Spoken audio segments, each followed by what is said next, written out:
नहमदहु व नुसल्लिमु अला रसूलिहिल करीम अम्मा बाद फ़ाऊज़ु बिल्लाहि मिनश शैतानिर रजीम बिस्मिल्लाहिर्रहमानिर्रहीम। जहाँ तक मुझे देखा जा रहा है, मुझे सुना जा रहा है, आप सबको मेरी तरफ से अस्सलामु अलैकुम व रहमतुल्लाहि व बरकातुहू। आप सबका मेरे चैनल पर खुश आमदीद। मैं आज ये वीडियो पिछली वीडियो से ही कंटिन्यू कर रही हूँ। पिछली वीडियो में मैंने आपसे बैतुल मुक़द्दस की तारीख़ बयान की थी और यहूदियों और मुसलमानों और ईसाइयों का किस तरह ये इबादत का मरकज़ रहा, वो सब कुछ मैंने आपसे अर्ज़ किया। तो आज उसी वीडियो को मैं आगे लेकर चलूँगी। तो वीडियो शुरू करने से पहले आपसे गुजारिश है कि अगर आप मेरे चैनल पर न्यू हैं तो मेरे चैनल को लाइक करें, शेयर करें, ज़्यादा से ज़्यादा सब्सक्राइब करें और अपना कमेंट करना मत भूलिएगा। तो पार्ट 2 शुरू करते हैं। हज़रत उमर रज़ी अल्लाह ताला अन्हा के दौरे हुकूमत में इसराइल यानी यरूशलेम पर ईसाइयों का कब्ज़ा था। बैतुल मुक़द्दस के अहाते में उन्होंने गिरजा घर तामीर किया हुआ था और ऐन ताबूत सकीना वाली जगह वो गंद फेंका करते थे। यहूदियों की नफ़रत में यरूशलेम की फ़तह के वक्त जब हज़रत उमर रज़ी अल्लाह ताला अन्हा जब वहाँ गए तो ईसाइयों पर बरहम हुए। वहाँ सफाई करवाकर मस्जिद तामीर करवाई और कुरान में मौजूद मेराज वाले वाक़े की निस्बत से इस मस्जिद को अक्सा का नाम दिया। यहूदियों की दीवार गिरिया भी इसी अहाते में मौजूद थी, तो ज़ायरीन की हैसियत से इन्हें भी वहाँ आने की इजाज़त दे दी गई। खिलाफत अब्बासिया तक यरूशलेम एक मुस्लिम शहर रहा। इसके बाद ईसाइयों ने दोबारा यरूशलेम पर हमला करके इस पर कब्ज़ा कर लिया। सलाहुद्दीन अय्यूबी ने ईसाइयों के खिलाफ 50 से ज़ायद जंगें करके बैतुल मुक़द्दस दोबारा हासिल किया और फिर 700 सालों तक ये खिलाफत उस्मानिया के ज़ेर सल्तनत रहा। यहूदियों को भी दीवार गिरिया तक अपने मजहबी इक़दामात की आज़ादी रही और यहूदी आहिस्ता आहिस्ता फिर यरूशलेम में आबाद होना शुरू हो गए। इस दौरान में कई बार उन्होंने खिलाफत उस्मानिया के सुल्तान को पैसों के एवज़ यरूशलेम उन्हें सौंपने का लालच दिया, लेकिन नाकाम रहे। इस दौरान में उन्हें ये अंदाज़ा हो चुका था कि इन्हें अब खुद अपनी पहचान बनानी है और बाइबल में मौजूद यहूदियों के आखिरी अरूज से कब्ल वाली कई निशानियां भी ज़ाहिर हो चुकी थी और वो ये तस्लीम कर चुके थे कि उनका आखिरी मसीहा अब दज्जाल होगा, जिसकी बदौलत पूरी दुनिया में उनका दोबारा बोलबाला होगा। उन्होंने बरतानिया से साज़बाज करके ख़ुद को अलग रियासत तस्लीम करवा लिया। यूँ इसराइल बाकायदा एक मुल्क की सूरत में दुनिया के नक्शे पर उभरा। फिर आहिस्ता आहिस्ता उन्होंने फ़लस्तीन और दीगर मिस्री इलाकों पर भी कब्ज़ा कर लिया।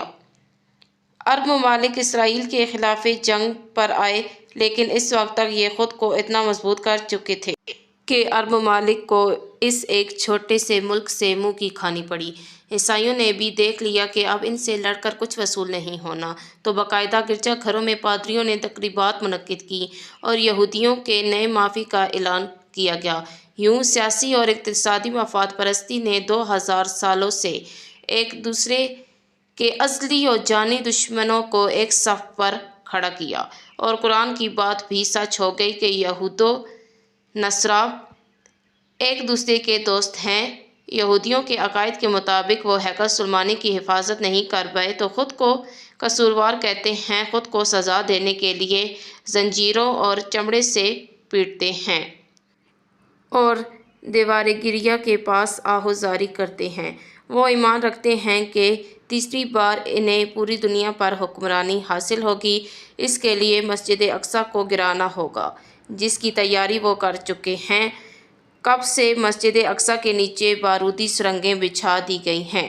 इसके बाद हैकल सुलेमानी तामीर करके ताबूत सकीना वहाँ रखना है। ताबूत सकीना भी वो दोबारा हासिल कर चुके हैं, लेकिन मसला था सुर्ख गाय का, क्योंकि इनके अकायद के मुताबिक वो नापाक है और जब तक पाक नहीं हो जाते हैकल सुलेमानी नहीं तामीर कर सकते और पाक होने के लिए सुर्ख गाय की कुर्बानी देना होगी, वो गाय जिसकी निशानियाँ कुरान पाक में बयान की गई, जो इस वक्त भी इन्हें ढूंढने में मुश्किल हुई थी। अब भी 100 साल तक वो वैसी गाय की तलाश करते रहे। टेक्नोलॉजी का इस्तेमाल करते हुए बच्चे पैदा करने का कामयाब तजर्बा किया उन्होंने। फिर इस तजर्बे की बदौलत वैसी निशानियों वाली गाय पैदा करने की कोशिश की गई, लेकिन नाकाम रहे। 2019 में एक अमरीकी रियासत से ایک امریکی ریاست سے 5 عدد ویسی گائیں انہیں مل گئیں جن کے جسم پر سرخ رنگ کے علاوہ اور کوئی بال نہیں تھا۔ انہیں کبھی کام کے لیے استعمال نہیں کیا گیا تھا۔ اگلی نشانی کہ ان پر کسی بیماری کا اثر نہیں ہونا چاہیے۔